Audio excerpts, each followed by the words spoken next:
Jail کی سلاخوں کے پیچھے سے چیئرمین پاکستان تحریک انصاف عمران خان کا قوم کے نام پیغام۔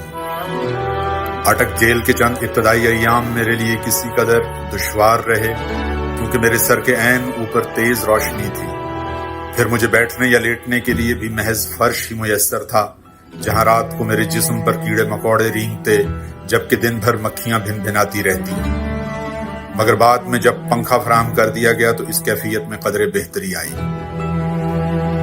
قید میں اب تک گزرنے والے 9 ہفتوں کے اپنے شخصیت پر اثرات کا احوال آپ کے سامنے رکھوں تو رب العزت کے بے پایاں شکر کے ساتھ میں خود کو روحانی، ذہنی اور جسمانی طور پر اس دن سے کہیں بڑھ کر صحت مند اور توانا پاتا ہوں جس روز مجھے قید میں ڈالا گیا۔ آپ یہ جان لیجئے تب اور آج کی حالت میں الحمدللہ زمین آسمان کا فرق ہے۔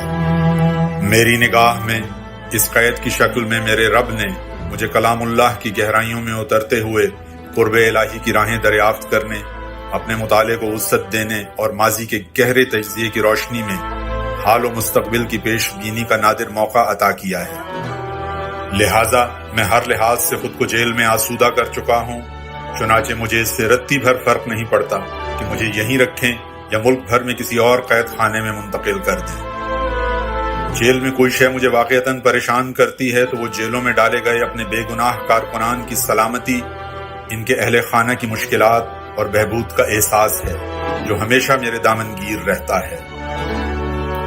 جیل میں ملاقات کے لیے آنے والے وکلاء ہی میرے لیے احوال سے آگاہی کا واحد وسیلہ ہیں۔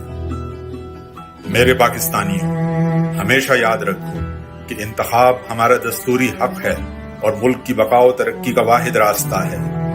میں اپنے اس آئینی حق سے کسی صورت دستبردار ہوں گا، نہ ہی اس پر کوئی سمجھوتا کروں گا۔ دوسرا اہم پیغام جو میں آپ کو دینا چاہتا ہوں وہ یہ ہے کہ پاکستان میرا ملک، یہ دھرتی میرا اوڑھنا بچھونا ہے۔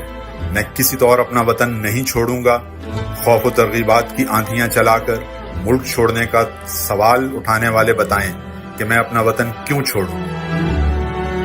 میرے پاکستانیوں، یہ بھی خوب اچھی طرح ذہن نشین کر لیجئے کہ میرے خلاف سائفر مقدمہ ڈونلڈ لو باجوہ اور امریکی سفارت خانے کو بچانے کے لیے قائم کیا گیا ہے، تاہم میں حقیقی آزادی کی اپنی جنگ جاری رکھوں گا۔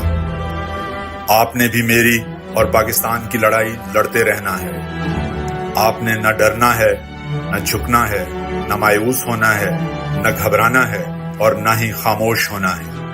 رب العزت ہمیں ضرور سرخرو کریں گے انشاءاللہ۔